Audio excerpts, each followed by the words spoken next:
সেবাশ্রয় প্রকল্পে চিকিৎসা সংক্রান্ত অনিয়মের অভিযোগের তদন্তে আরও তৎপর ডায়মন্ড হারবার পুলিশ।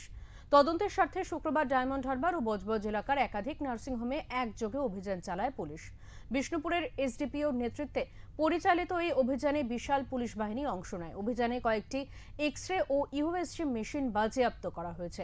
পুলিশের প্রাথমিক তদন্তের দাবি, বাজেয়াপ্ত হওয়া এই যন্ত্রগুলির মধ্যে কয়েকটি সেবাশ্রয় শিবিরে ব্যবহার করা হয়েছিল। ঘটনার সঙ্গে যুক্ত একাধিক ব্যক্তি ও প্রতিষ্ঠানের ভূমিকা খতিয়ে দেখা হচ্ছে বলে তদন্তকারী সূত্রে জানা গিয়েছে। প্রসঙ্গত, গত ৩রা জুলাই বিষ্ণুপুর থানায় বিজেপি নেতা অভিজিৎ দাস ববি একটি লিখিত অভিযোগ দায়ের করেন। অভিযোগে তিনি দাবি করেন, সেবাশ্রয় শিবিরে ব্যবহৃত এক্স রে ও ইউএসজি মেশিন ব্যবহারের ক্ষেত্রে একাধিক নিয়ম লঙ্ঘন করা হয়েছে।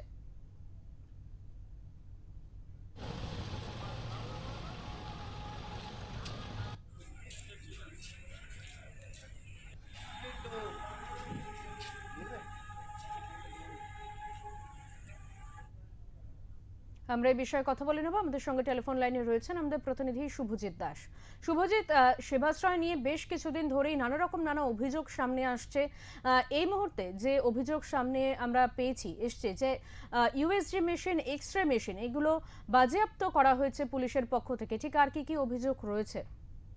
দেখো দেবেন্দ্র, তোমাকে যেটা প্রথমে বলে রাখি যে ডায়মন্ড হারবারে সাংসদ অভিষেক বন্দ্যোপাধ্যায়ের যে সেবাশ্রয়, ডায়মন্ড হারবার লোকসভা কেন্দ্র জুড়ে সেবাশ্রয় চলেছিল সাধারণ মানুষের চিকিৎসা দেওয়ার জন্য।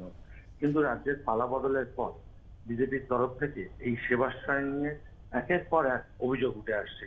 মূলত বিজেপি নেতা অভিজিৎ দাস তিনি বিভিন্ন থানাতে গিয়ে এই সেবাশ্রয় সংক্রান্ত বিষয় নিয়ে একের পর এক অভিযোগ করেছিলেন। সেই অভিযোগের তদন্তে নেমে ডায়মন্ড হারবার পুলিশ জেলা পুলিশ গতকাল রাতে ডায়মন্ড হারবার এবং বজবজের বিভিন্ন হাসপাতাল থেকে সেবাশ্রয়ে ক্যাম্পে ব্যবহার করা যে USG machine, X ray machine থেকে শুরু করে নানান সামগ্রী তারা বাজেয়াপ্ত করেছে। এবং এই যে X ray machine, USG machine Sebashray ক্যাম্পে ইউজ হয়েছে, পরবর্তীকালে আবার সেই হসপিটালে ইউজ হচ্ছে। এই এক্স রে মেশিনে কতটা মানুষের যে পরীক্ষার যে রিপোর্ট, সেই রিপোর্ট কতটা সত্য দিচ্ছে, কিংবা হচ্ছে এই যে এক্স রে মেশিন বা হচ্ছে ইউএসজি মেশিনে কতটা বিশ্বাসযোগ্যতা আছে, সেটা খতিয়ে দেখার জন্য ডায়মন্ড হারবার পুলিশ জেলার পুলিশ যেমন এই এক্স রে মেশিন এবং ইউএসজি মেশিন যেগুলো বাজেয়াপ্ত করেছে সেগুলো নিয়ে যেমন তদন্ত চলছে, পাশাপাশি এই সম্পূর্ণ এই সেবাশ্রয় ক্যাম্প যে অভিযোগ উঠেছে যে একের পর এক মানুষ সেবাশ্রয়ে গিয়েছিল এবং হচ্ছে চিকিৎসা পায়নি, কারোর হাত কেটে বাদ গিয়েছে, কারোর পা কেটে বাদ গিয়েছে, এমনই অভিযোগ উঠে এসছে। সম্পূর্ণ বিষয় এখন তদন্ত শুরু করেছে ডায়মন্ড হারবার পুলিশ জেলার পুলিশ। কার্যত বলা যেতেই পারে এই সেবাশ্রয় ক্যাম্প নিয়ে কার্যত অস্বস্তির মুখে পড়েছে ডায়মন্ড হারবার লোকসভা কেন্দ্রের সাংসদ অভিষেক বন্দ্যোপাধ্যায়। একদমই, অনেক ধন্যবাদ শুভজিৎ তোমাকে।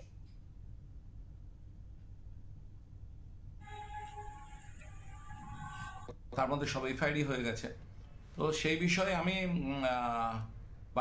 বারবার বলছিলাম যে অভিষেক ব্যানার্জি সেবাশ্রয় নামে যে আমাদের যে ধোঁকাবাজিটা করেছে, এই ধোঁকাশ্রয়ের বিরুদ্ধেই আমার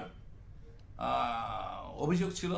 এবং অভিষেক ব্যানার্জি যে পারমিশন ছাড়া, এবং আমি এর সঙ্গে বারবার আমি যেটা বলছি যে সুমিত গুপ্তা জড়িত আছে, ডিএম সুমিত গুপ্তা, এবং স্বাস্থ্যমন্ত্রকের অনুমোদন ছাড়া যে সেবাশ্রয়ের ক্যাম্পগুলো করেছিল, ডিএম বিন্দুমাত্র বাধা দেয়নি, তাদের পানিশমেন্টের কোনো ব্যবস্থা করেনি।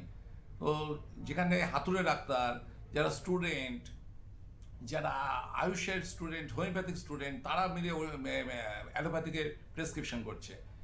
এবং সবথেকে অবৈধভাবে যেখানটায় পিসিএন পিএনডিটি অ্যাক্টকে উল্লঙ্ঘন করে এখানে ইউএসজি মেশিন ইউজ করা হয়েছে, এবং অ্যাটমিক এনার্জি কমিশনের রুলসকে ভায়োলেট করে এখানে এক্স রে মেশিন ইউজ করা হয়েছে। এবং আমরা সকলে জানি যে এখনও আমাদের সমাজে কিছু সাইকো আছে যারা চায় না যে কন্যা সন্তান হোক, সেই জন্য ভ্রূণের লিঙ্গ নির্ধারণকে নিষিদ্ধ করেছে কেন্দ্র সরকার। সেই 1994-এর সেই আইনকে, পিসিআর পিএনডিটি অ্যাক্টকে ভায়োলেট করে ইউএসজি মেশিন ইউজ করেছে। এবং কিছু লোক তো আছে 50 লক্ষ 1 কোটি টাকা দিতে চায় তার এই পরীক্ষার জন্য।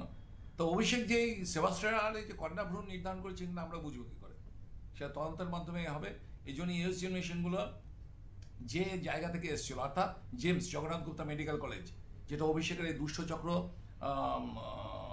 আর কি দুষ্টচক্রের অন্যতম রসদ যোগানদারী একটা সংস্থা, যেখানে যত বেআইনি কাজ হয় এই স্বাস্থ্যসাথী কার্ডের আড়ালে। তো সেই জগন্নাথ গুপ্তার তাকে ইউএসজি মেশিন এবং এক্সরে মেশিনগুলো আনা হয়েছিল।